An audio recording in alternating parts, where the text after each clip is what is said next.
Let's talk about triads. Triads are the three-note chords that consist of root, third, and fifth. And here's where our scale structure really comes into play. Now, if we look at the triad that occurs naturally off the one note in the major scale, in this case the C major scale, the root will be C, the third E, and the fifth G. And we know from our discussion of the intervals previously that that would be root, major third, perfect fifth.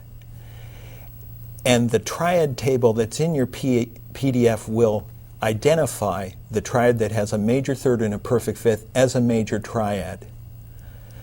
Now, what I'm going to do when I get done going all the way up the scale, talking about the triads, is I'll indicate the triad types below each note of the scale.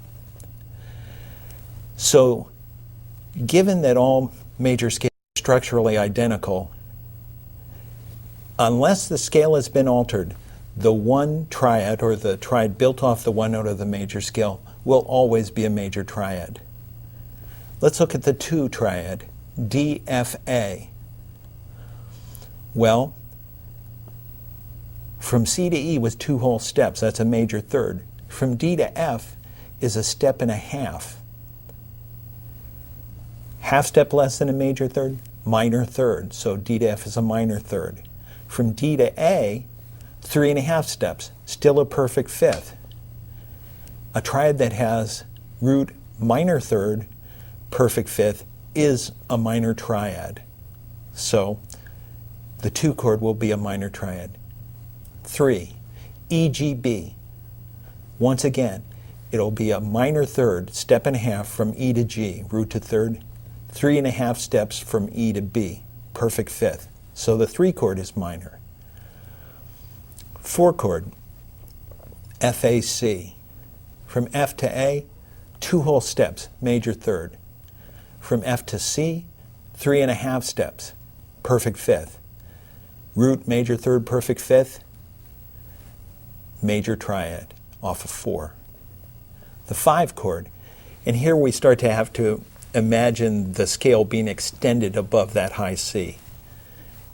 Root, third, fifth are G, B, and D. From G to B, 2 whole steps, major third.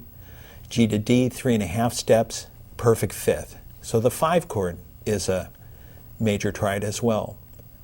The 6 chord, A, C, E. Well, A to C, step and a half, minor third. A to E, 3.5 steps, perfect fifth. So minor triad off of 6. The 7 chord, B, D, F.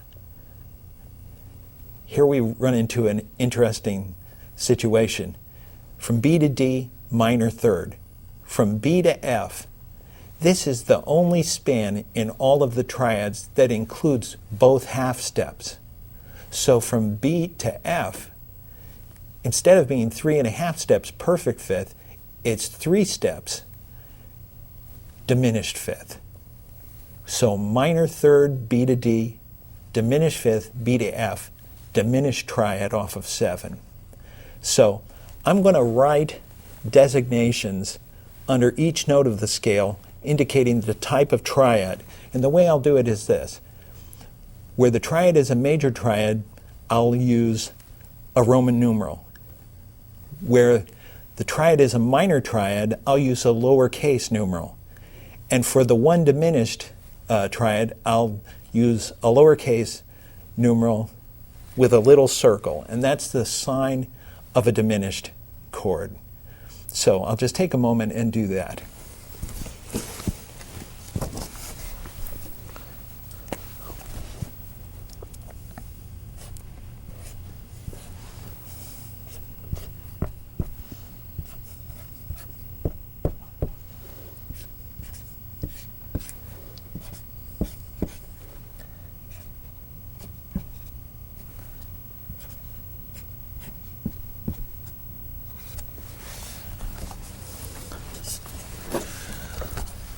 So there we see the different triad types that occur when you construct a three-note chord consisting of root, third, and fifth off of the successive notes of the major scale.